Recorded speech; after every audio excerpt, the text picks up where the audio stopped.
viewers and listeners, to the Health Revolution, the program that shows you how to have a life of vibrant well-being. In a world full of noisy health trends, we bring you clarity. In a sea of fads, we reveal the science-backed strategies that truly work. We explore physical strength, emotional resilience, and mental mastery. These are the keys to an enriched life. Join us for inspiring interviews with champions who conquered life's health challenges, fueling your journey. Are you ready to unlock your potential? To live with vitality and purpose? Then join the Health Revolution.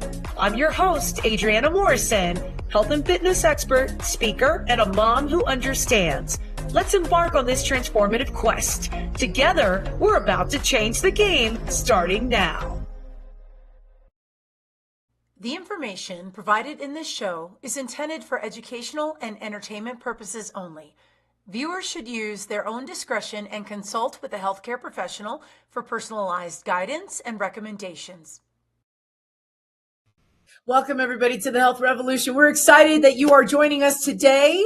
I'm your host, Adriana Morrison, and no matter which way that you found your way to us, we want to make sure that we stay connected. Please don't forget to hit the subscribe button. We want to stay connected to you. And so today's episode is going to be a good one because the mental mastery piece is something that we love to delve into. It's not just the physical activities that we do to amplify our life, to embrace all things health and wellness. We want to make sure that we do our due diligence to make sure we're taking our best foot forward. So with mental mastery, we all know that in life, oftentimes there are life changes that happen. Today, we're going to talk about how to navigate and take the high road if you are considering divorce or if that relationship is coming to an end. And so today's guest is someone who is well-versed in speaking about this, and I love the conversation we're going to have. First, take a look at this video. I want to introduce you to him. Meet Andy Heller, a successful businessman who turned his personal journey through divorce into a mission to help others navigate this challenging life event. Andy co-authored 2 best-selling real estate investment books in the 2000s, but it was his own divorce that led him down a new path of authorship and support. In his groundbreaking book, Take the High Road, Divorce with Compassion for Yourself and Your Family, Andy fills a crucial gap in the self-help space, offering strategies, tools, and tips for those on the divorce path. Drawing from his objective businessman's perspective, Andy interviewed leading industry experts to provide guidance that aims to land readers, their former spouses, and most importantly, their children in a healthier place post-divorce. Here's our chance to understand the unique approach to divorce. Let's learn of Andy's dedication to making the process easier for others and the impact of his work on the divorce community. Andy Heller, welcome to the show. How are you? I'm great, Adriana. Super excited to be here, and I love the introduction. Well, we aim to really highlight how important conversations like this are to be had. So talk to us. Why does laying the foundation matter with a life decision such as this? How did you lay the seeds to lay the foundation to get you to navigate through this and then be able to speak on this to others so that others can learn? Well, I'll try to give you this answer in 2 or 3 minutes, but it's actually a great story. So, Adriana, everybody has a different mechanism or way they cope with stress. For me, I kind of write and take notes. That's what I do. And I also don't sleep a lot, so I read.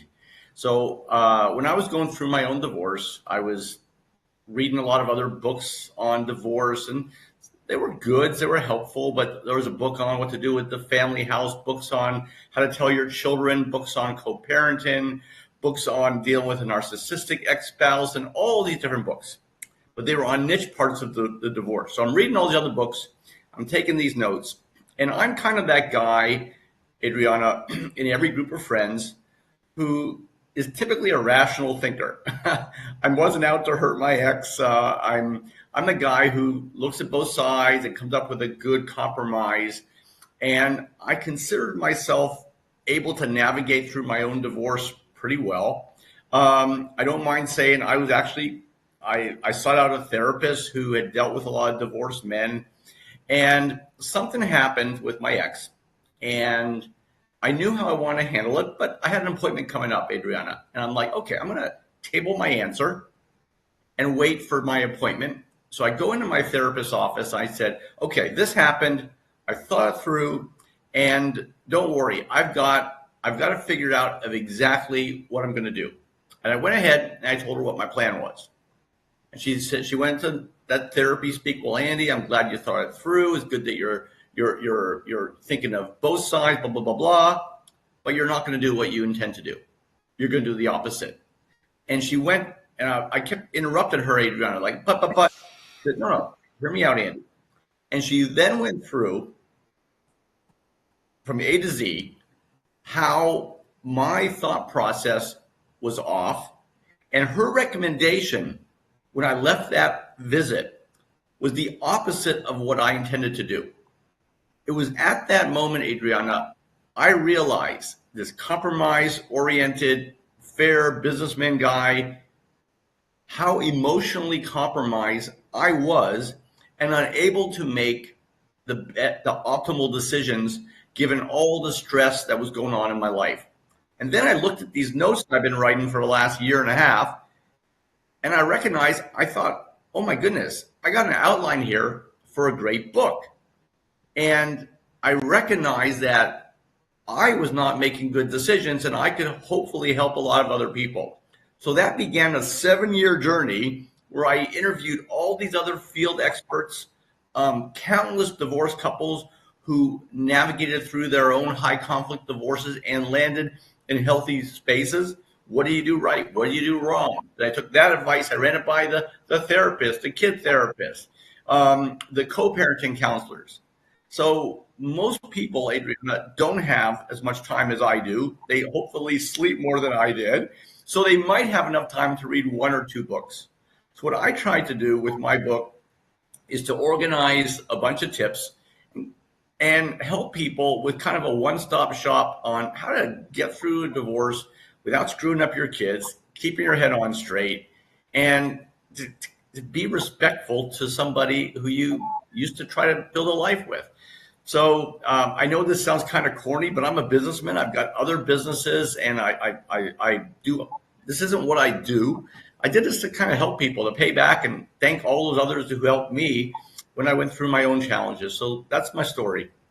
You know, when you and I first talked, I was intrigued by the fact that you authored this book. And having been someone who went through a divorce myself, as a matter of fact, my husband and I both each had a past marriage. You know, I remember my journey where it was painful, but I remember in as we were ending that marriage, that it was a whole bunch of things that I had to navigate through, which I did.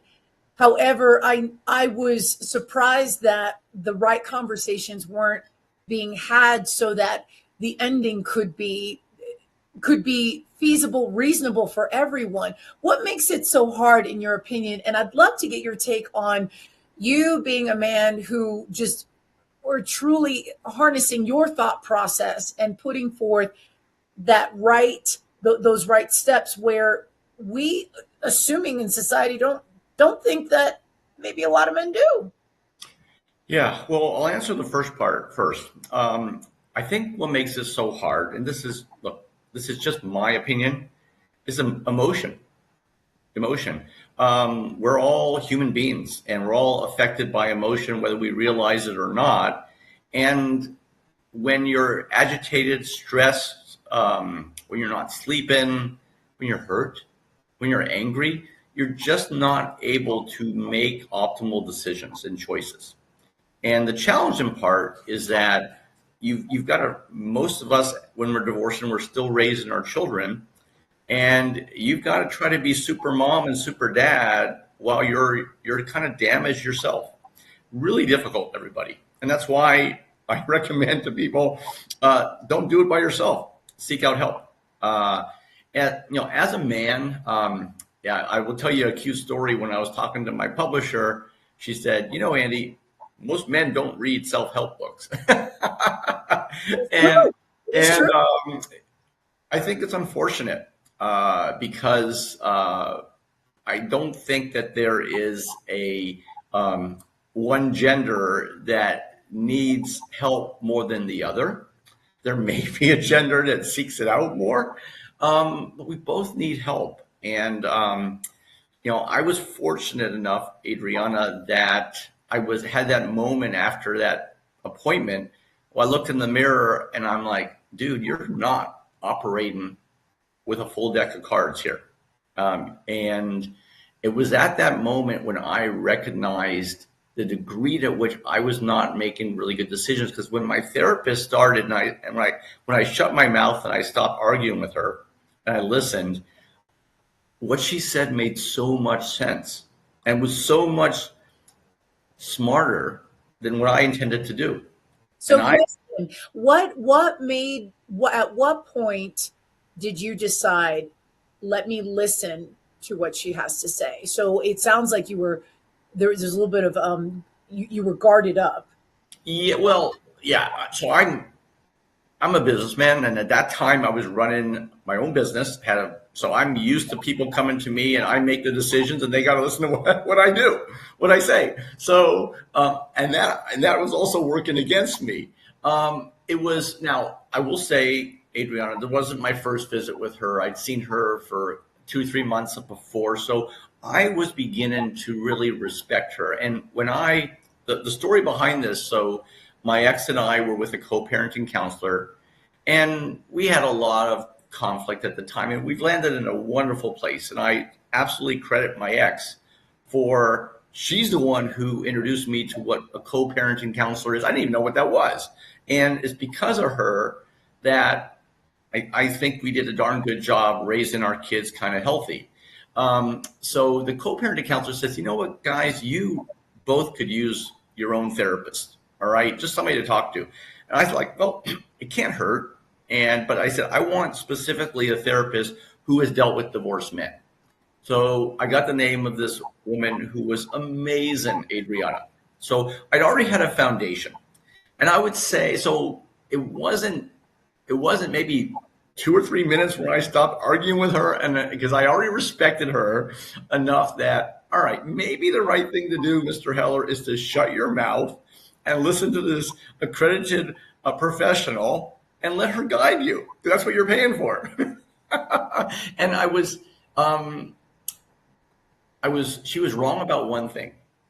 She basically said, follow my advice and your situation will improve in 12 to 18 months. So on the issue that she was guiding me on, 6 months. Part of, and I commend you for that. I think that it's crucial to be able to self-assess, to reflect on, okay, what contributions did I bring to the table? And with the divorce rate being the way it is today, it's still over half of all marriages end in divorce. Have you come across recent statistics that still speak to that? It's correct. And every single member of your show has somebody in their life right now who's going through divorce. So even those who are not personally experiencing themselves, it's pretty much once you hit your mid-20s until you're done, you always have somebody in your world who needs help. So it's almost like a constant. And like you said, half the time it's yourself based on statistics. And the one thing, when I think back to my divorce, obviously I don't know of any divorce that's just smooth sailing, but in our case, my ex-husband and I we share 4 kids together, and I remember that it was so challenging, to say the least. I felt like, oh my gosh, we're not even going to be able to see eye to eye because the marriage is coming to an end, and we both knew it when we were going through the process. So as we separated, it was something that was just, the communication style was really hard, on both sides. Now, spoiler alert, we're actually good friends today and we co-parent very well. And, he's just, we still consider each other family with how our lives have changed. But one thing that was helpful for both of us in looking back is being able to still fight to communicate, to not give up on trying to come to a meeting, to some sort of medium, and be able to just have a conversation. What helped you have those conversations in the very beginning when you knew your marriage was coming to an end? Well, I'm going to actually give you a word of encouragement before I answer your question. So, and I say this in my book, divorce is a marathon, not a sprint. Okay. And don't worry about the first 100 yards, worry about what it's like after 3 or 4 miles. And it typically does get better. But what you said, I think, is brilliant. Communication is the number one thing that's affected as a result of the split. The ability for the two parents to communicate, assuming that you have some level of shared custody. So it's essential that you have it, and it's the most impacted element upon separation. So there you have a disconnect. You have to find a solution to this until you guys get to that point, like you described, that you're at right now, Adriana, where you can communicate. For us, and we talk about this in the book, the ideal for us was what's called a co-parenting counselor. And this was a professional. And keep in mind, if some of you are on a budget, many of your family council centers offer this for free or limited scale. You can even get it sometimes in church and synagogues and mosques. So a co-parenting counselor is a trained individual, typically a esteemed therapist, and he or she you'll go in a meeting. Let's say it's a couple of hours. Ours were 2 hours. We never had enough time. And you go in with 7 or 8 things to talk about, decisions that must be reached in order to keep parenting your children. And the co-parenting counselor helps you to reach a decision. All right. And that helped us. There's other means where you can't even be in the same room. There's other online tools such as Family Wizard, which are online platforms to communicate. But the benefit of the co-parenting counselor over an online platform, it's a referee, and you need that. And if the other thing, you can go a step further and you can have a bind-in referee where he or she will make a decision that you're obligated to follow up on and accept. So whatever that solution is for your listeners, Adriana, you have to find some means to communicate so that your children don't suffer during that 1, 2, or 3 year period when the separation is most toxic. Yeah. Before we go to break, one thing I do, and I think you and I had spoken about before today, is that I shared with you my theory behind when couples, when a marriage ends in divorce and there's still this inability to agree to even get to the point of conversation. And my theory is whenever that happens, I theorize that somebody has not gotten over the ending of the marriage. Would you agree to that? That even years later, I know friends, I know people who, like, they have grown adult children, and this vitriol is still there, and it seems as though somebody could not get over the ending of the marriage. Would you agree? Yeah, and I'm going to take what you said. So I fully agree. I'm going to put it in a slightly different words. The split tends to be uneven. So the two partners are at different points upon separation. Rarely do you find a situation where both say, I'm done, I'm fine with it, let's move on. So that difference or unevenness creates a lot of challenges because one party is more hurt or more angry than the other. That's true. And we're definitely going to dive more into this, including the book. But first, we're going to take a break. Stay with us. Don't go anywhere. We will be right back after this.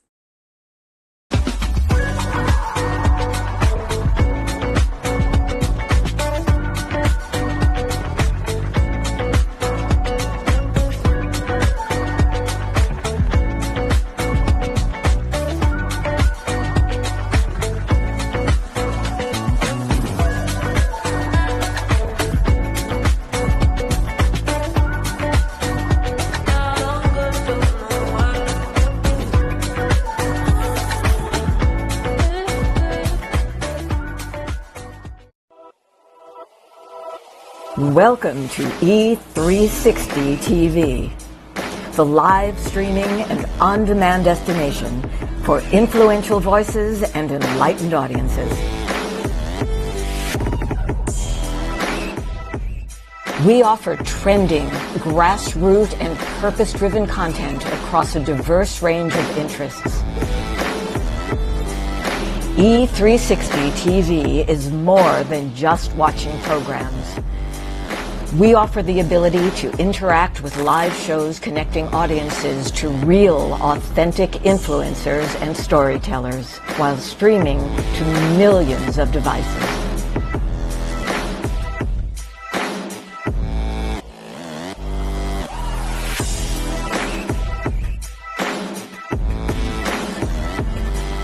Real experiences. Raw conversation. One destination for it all. E360 TV.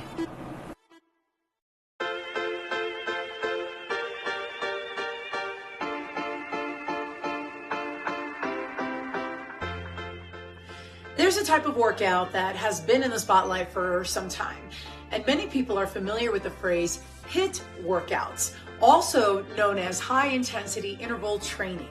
Now, what this is several rounds of exercises that alternate between several minutes of high intensity movements to significantly increase the heart rate to at least 80% of one's maximum heart rate, followed by short periods of lower intensity movements.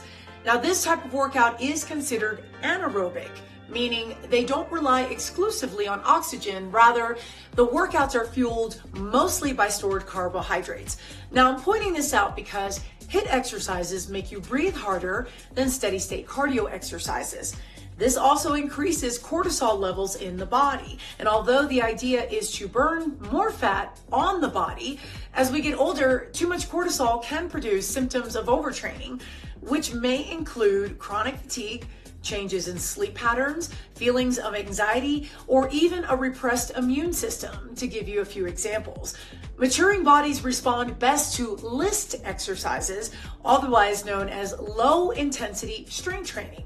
LIST exercises places the overall focus on strength training, the primary physical activity that promotes muscle mass preservation and bone mineral density production. This helps us slow down the rate of decline of bone mineral loss and muscle mass loss, which happens as we get older. Now, there are a lot of factors to be considered with the overall picture looks like, but this gives you a general idea and guidelines to keep in mind. If you are of an older age and you love HIIT workouts and you have no medical limitations and you've been cleared, feel free to incorporate them in your workout routine. It is recommended to keep the primary focus on the strength training, that you're doing that more so than the latter. And this is your Fit Bite for today.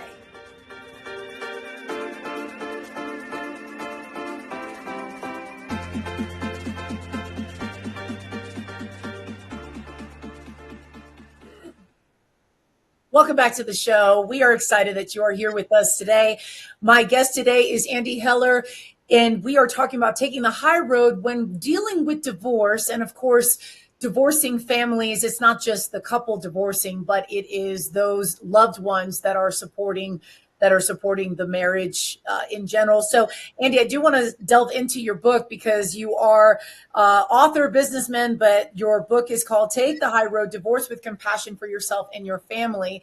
When did you write this book, and what was the initial feedback that you first got? Well, I did 7 years of research. Right now, the first edition launched in 2022. Second edition just launched a handful of months ago in 2023.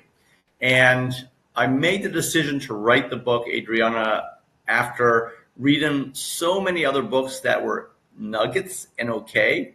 And I did not find any other book that was kind of comprehensive, that talked about, okay, here are your different negotiation formats and structures of divorce. Okay, here's how to deal with your children post-divorce. So that can be 10 years. So divorce doesn't end when you sign your document. That begins a new chapter. We have to co-parent with somebody you couldn't live with.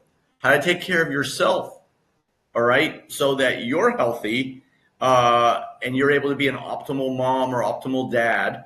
And finally, what are the recommended and healthy dealings with your ex so that you have a functional co-parenting relationship, and where you can do it in a manner that you raise your children without screwing them up. So there are kind of 4 elements to the book: the before, the different strategies you can take, the different types of divorce, then taking care of your children, taking care of yourself, and healthy dealings with your ex. And the way it's structured into 46 different tips and strategies. And I'd say most of the divorcees, most of your readers who know somebody going through divorce, if you're going through divorce, probably 30 of them would apply to each person. You know, I'm giggling a little bit because you, in layman's terms, said this is a way to improve yourself, but how to not screw your kids up. And so, unfortunately, the reality is that divorce affects so many. I came from a divorcing, my mother went through divorce when I was an early age. And so, and you're absolutely right. This has an impact, and we've not until recently been putting the focus on how to transition in a way so self-care is prevalent throughout everyone affected. I do have a copy of the book in my hand, and one thing I want to dive into it, because number one, before we do, I do want to emphasize that even though you're a male author, I love how this is interchangeable. This is for either spouse, whether it is woman or man in the relationship where it is coming to an end. So you're not favoring one or the other. And so the other thing too is I love the language, because you're really speaking kindly to the process, and in layman's terms, from my end, you're not throwing shade. So I can certainly appreciate that. Diving in, I love what you said here in chapter 8. So I want to read just a couple sentences here. You start off by saying, always tell the truth and avoid games. Unfortunately, divorces can bring out the worst in people. Many emotions percolate as one negotiates the end to a marriage. Sadness, anger, fatigue, frustration, loneliness, fear, and a dozen more powerful feelings are often present. You may find that during the divorce process, your spouse knowingly lies about issues. Those lies can be influential if judges and therapists believe them, and or if attorneys use them strategically against you. And then you talk about like reaction and how to best respond. Say a little bit more about the importance of telling the truth, even though you want to make sure that you've got all eyes and ears open through the process. Well, the good news is that a very small percentage of divorces, end up in front of a judge. But I do recommend that everybody approach their negotiations and discussions with the anticipation that we might be in front of a judge at one point. So the answer is kind of basic. The judges aren't stupid. And if you're constantly telling the truth, your ex is not operating on the same playing field. The people who are making the decisions and you'll be speaking to, We'll figure that out. That's why it's imperative that you maintain your own standards, and you're not affected by that. Now, that chapter also speaks with ways to deal with that without saying he's lying, she's lying. You can't do that. You can say, this is some of the business skills I bring into the book. Well, I'm not sure I recall it quite like my ex does. And that's a nice, kinder way of saying she's lying or he's lying. All right. So the judge will figure out. And the other part of this, and I don't mean to sound corny, is that the divorce will be in the rearview mirror, everybody. And you want to look in the mirror yourself and feel proud of how you acted and your actions, that you were respectful, that you were honest, and then you took the best interests of your children being paramount to as you dealt with issues and made decisions and choices. You know, there's a level of emotional intelligence you have to have in going through this. And I remember the process feeling like a chess game. Yeah. That you have to, it's making chess moves. Not when I went through it, it wasn't to outdo my ex-husband, but it was a matter of, is the next step the most appropriate step for me to take, even though the emotions were off the charts. Like it was, you know, and of course you and I are having this conversation right now, and it's easier said than done. There could be somebody watching this show thinking, you don't even know what I'm going through. But the level of emotional intelligence you've got to fight to have is so crucial. Can you speak about that and what that means about posturing up? You started to scratch the surface on that. Yeah, that I love the language that you use to describe that, because that is the challenge, everybody. Just like the story that I introduced with your very first question, is I recognized at somewhat early in the process that I was emotionally compromised. So what you're saying, I'm going to frame it here. You need a level of emotional intelligence to navigate the process optimally, but you lack the capacity to operate optimally and make the right decisions. The only solution, everybody, is to bring in help that can help you and guide you. I'm a massive believer in a therapist. I'm a massive believer in attending some podcasts of people who help people through divorce that you respect, and reading a couple books that you think can help you. But the main point I would say to your question is that I find very few divorcees have the capacity to do this without help. And recognizing that, honestly, is really the first step towards navigating this effectively. I love how you talk about that, because in going through my journey, I did do that. I sought therapy, and it was very humbling, because there was a turning point where I needed to do much more deeper self-reflection and take ownership in what I brought to the table. And you know, that's an eye opener, because nobody wants to be like, oh, look what I did. Right. And so as painful as it was, it really allowed me to raise the bar on myself. And so then I was emitting new energy going forward with subsequent chapters. The other thing I wanted to touch on with the emotional intelligence, now I want to think a global picture. How much do you think of how we move in society has everything to do with the level of emotional intelligence that affects a life-changing moment such as divorce? How we cope, how we move, how we speak, how we talk to one another. How much of that is behind the level of emotional intelligence that are patterns, that are how people navigate through divorces now in a way that they should, that could better themselves?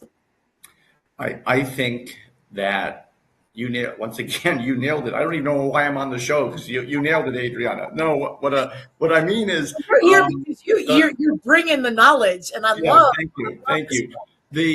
So let me take what you just said and put it in slightly different words. person who tends not to be a good listener, that person will typically have a more challenging divorce. Okay? The person who is more open, maybe a bit more spiritual, may be able to navigate the divorce more effectively because he or she will be more likely to recognize that they need help. So you're absolutely right. These patterns that we have in our everyday life have an effect in the divorce. In my own story, like we talked about, I ran a business when I got divorced. I was in charge of a couple dozen people. I was used to telling others what to do. I made 15 or 20 decisions every day, and that was final. And I recognized that that was hurting me because I needed to do a lot more listening during the divorce process as opposed to dictating what will be done. So my professional wiring was counterproductive to my divorce navigation. So I completely agree with you. What the types of individuals we are, our everyday tendencies, how we conduct ourselves in our business lives, our personal lives, those elements, those parts of our wiring have a dramatic effect on our ability to navigate through a divorce effectively.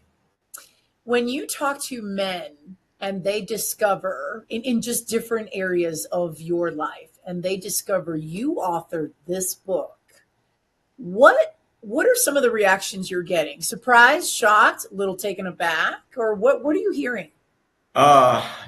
Surprise. I mean, most of my friends did not know this. Everybody, I had a book launch party, and I invited about 20, 25 of my closest friends who helped me out.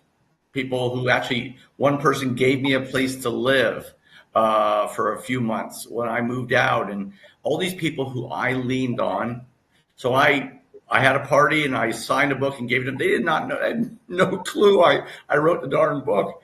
And the first thing he says, where did you find the time to do this? I said, it took us 7 years to do this. And but for me, Adriana, it was kind of a therapy tool. So one of the things I saw that was lacking in other books is that I'm a businessman, and I'm also a Dale Carnegie disciple. So I use these human relations principles effectively in running a business. And, I felt that there needed to be an approach to divorce where not approach it like a business, but some of the advice that some of the training that we have in the business world in negotiations. Okay. I met with an attorney and said, would this work in divorce? And she said, absolutely. So that went into my negotiation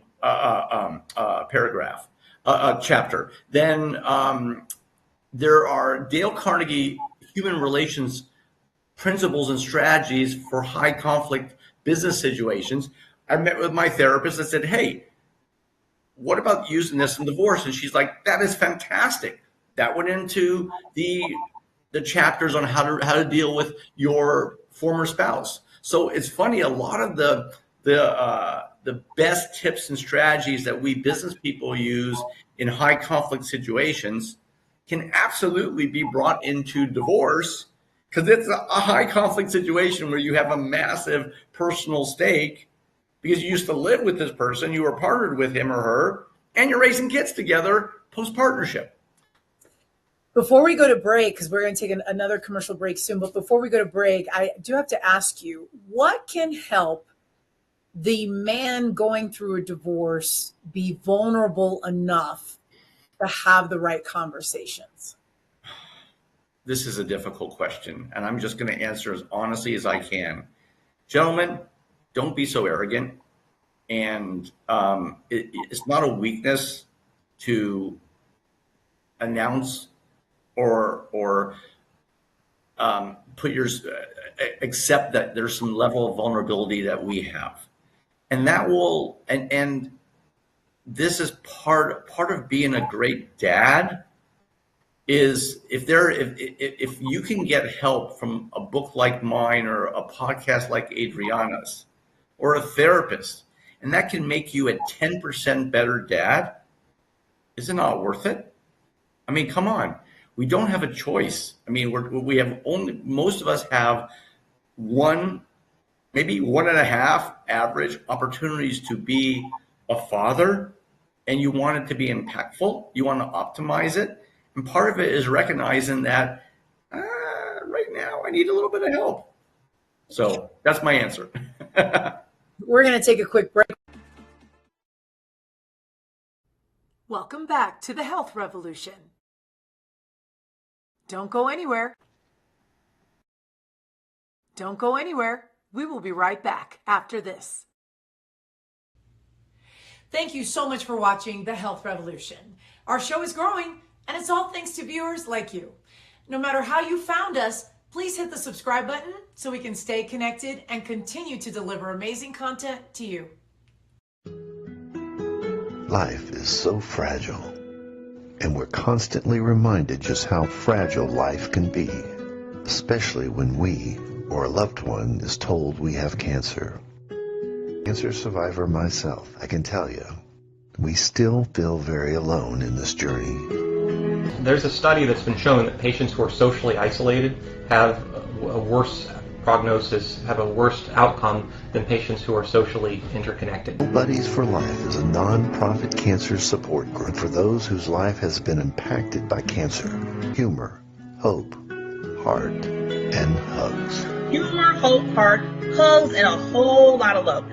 Share this with your friends and family and support this community in every way you can.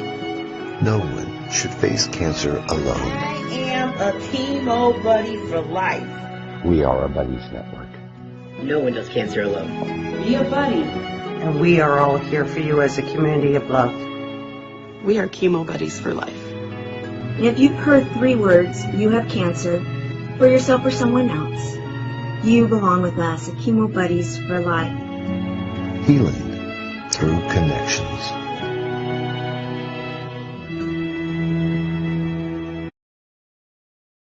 And now we want to give special thanks to Biomed Mobile IV for sponsoring the Health Revolution. Biomed Mobile IV is Colorado's top mobile IV therapy service, servicing throughout the state of Colorado. They offer an array of vitamins and above and beyond safety preparation. Biomed Mobile IV, your dedication to health and wellness is exactly what our show is all about. And we thank you for your support. Welcome back to the Health Revolution. Welcome back, everybody. My guest today, Andy Heller, author of the book, Take the High Road, Divorce with Compassion for Yourself and Your Family. This is an incredible book in helping to navigate through quite a difficult journey, but it does not have to be impossible to get to the other side of divorce. Andy, before the break, we were talking about, I love the fact that you spoke to a breakthrough in men being able to open up and understand the concept of stepping aside and being able to utilize the tools that can help you listen better, talk more, all of that. You know, what is the one thing that you're finding in the book as you talk to more and more people? What are some things? Have you had a success story for anyone who has read the book and who has been impacted by how you've written? Yeah, probably the biggest compliment for me, Adriana, is the feedback I'm getting from the therapy community, because they're the ones that deal with countless divorcees. I had a therapist that said my book will be her Bible, that she'll give it to every patient she works with or client she works with, that you read this before you come see me. That's a pretty great compliment. I also have got, it's funny, I tend to get people who reach out on our website after they picked up the book. this chapter helped me for this reason. This chapter helped me for that reason. And funny thing is, Adriana, there were these 46 tips. Some of the tips are like, okay, some of them, all right, I know we need this. And there was a handful like, should I put this or not? Some of the chapters where I really was not sure if it was a chapter, if it even should be a chapter, are the chapters I get the most feedback on. And people say, this really worked. The hokiest, what I thought was the hokiest chapter, I get by far the most compliments. So, and I'll tell you really quickly, there's a chapter called Put On Your Rubber Suit. It's a story of a divorcee, and he moved out and had to parent for about 4 months in his ex's space until he got his own place. She was living with a friend, all right? So, and he would go in and there would be insults flying off of him. And it was, imagine you're splitting up and you've got a parent in your ex's place. And so you're not in your comfort zone. And so he put on an imaginary rubber suit and the insults would bounce off, all right? It wouldn't stick. And that was his coping mechanism. And okay, maybe we all don't pick something as hokey as a rubber suit, but the point of that chapter is many divorcees find themselves for a period of time in a similar predicament, and you have to have a coping mechanism so you're not losing it in front of your ex, but more importantly, in front of your kids. And this guy's coping mechanism, it worked. And he had a contest. He's like, let's see if I get an insult today that beats last week's insult. All right. So he made a game out of this, and that's how he got through this uncomfortable period until he got in his own space. So, it's really been rewarding for me, Adriana. The type of feedback that I've gotten from people has been completely surprising.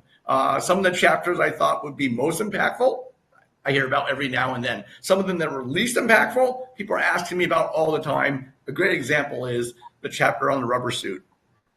I love that, and there's another, and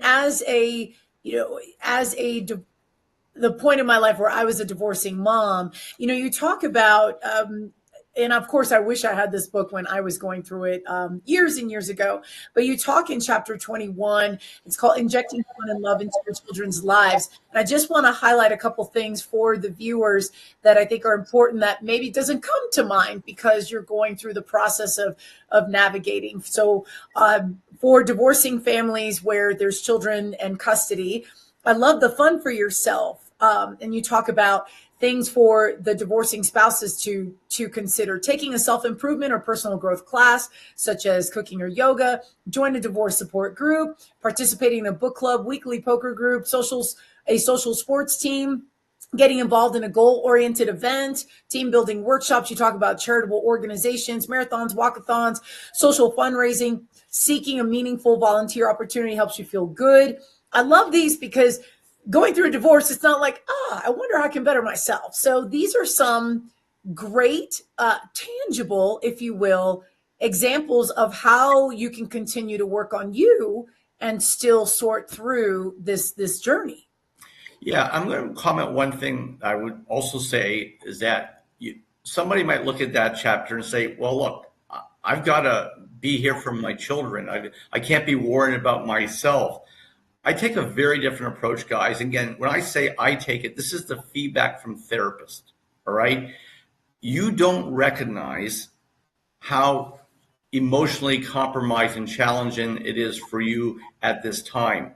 So by injecting a little fun and interest, something different in your life, that's going to help you be a better parent.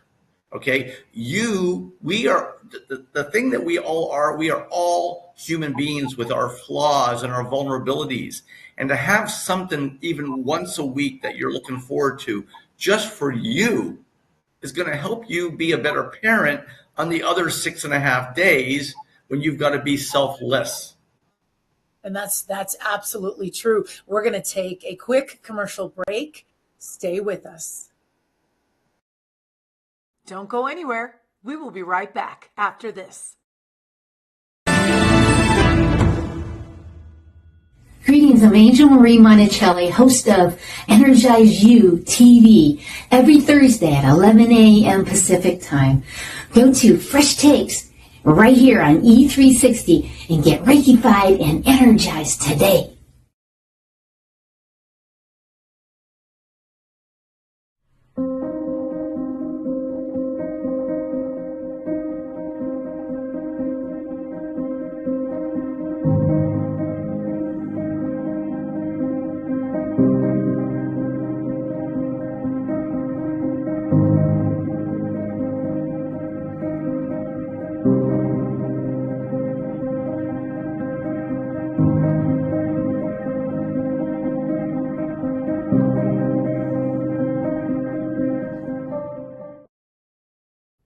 Welcome back to the Health Revolution.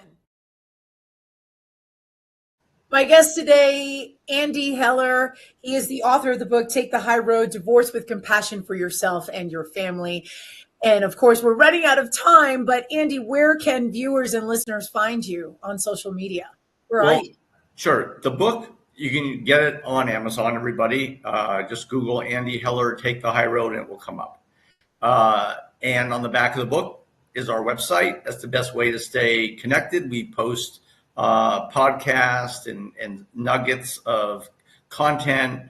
It's where we're kind of creating a community of those who've got the book and want to stay connected. So that's the best way, is simply go to that website that Adriana posted, www.takethehighroaddivorce.com. And on the back of that is also a means to reach out to me. And on the back of the book, is a means to reach out to me. And I'm happy to help you out. This is not my job. And as corny as it sounds, what I said earlier, I wrote this is my payback to people who helped me out. And I felt that there was a gap in the divorce book space, and my book is an attempt to fill that gap. Also on social media, where are you in the social media space? On Instagram, and I've got on our Facebook page. Yep. So Instagram there and Facebook. And one last thing, one thing that just getting your take on things. I love, first of all, I think the book is incredible and such a valuable resource tool just to go through the process. One thing that helped me in terms of my language in being honest about telling my kid or talking to my kids about the divorce, or even reflecting to others when I refer to my ex-husband, is I often say that we weren't each other's best fit. And that's not a lie. It's not embellishing. It's not spitting vitriol, but we were meant to bring four beautiful human beings into this world, but we weren't each other's fit. But we certainly, we're still cheering each other on to just make it in life. Your take on that type of language? I love it. It's an example of a very healthy way to explain a very difficult thing to your children. They should hear that that mom and dad, the biological mom and dad, we're still your parents. That will never change. That we love you, and that our separation has nothing to do with you. It has to do with what you just said, Adriana, that we're not healthy together. But we're going to co-parent you, ideally, hopefully, co-parent you together, but in a two-household environment. And I got to second the message of your book that when you do the work on you and navigate that, brighter chapters are ahead. And so it's not the end of the world per se. And so I know you're a testament to that. And I feel confident that where I am is in a much more healthier place. Yeah, it does. It typically doesn't feel that way, everybody, if you're going through it or about to go through it. But most of us do land in a good place. I've remarried. I've met this wonderful woman, and I've got a great life. We've raised two healthy kids. My ex is doing fine too, and we get along. We co-parent effectively. If you had told me a year after separation we'd be in this place, I'd say you're crazy. But that's what typically happens, particularly if you do some self-work. Absolutely. The book is called Take the High Road, Divorce with Compassion for Yourself and Your Family. This is a must read for anyone who is in the divorce community. This is, you won't regret it. So where books are sold on Amazon, all of that. Andy Heller, thank you so much for joining us today. I appreciate your time, energy, and input. Adriana, it's been a pleasure. Anytime you want me back, I love to. I love your show. I love what you do. And thanks for having me as a guest. It's been a pleasure. Noted. Let's make it happen. And so for everyone who is watching, of course, remember you can find us. Our website is thehealthrevolutiontv.com. You can find more information there. You can subscribe to our newsletter. You can always reach out for any show input ideas that you'd love to see us cover. There is our QR code at the upper corner of your screen as the crow flies to get to that space. And then, of course, don't forget, we're always on E360 TV, Tuesdays and Thursdays, 10 a.m. Pacific, 1 p.m. Eastern, right here. And until next time, take care. We will see you soon.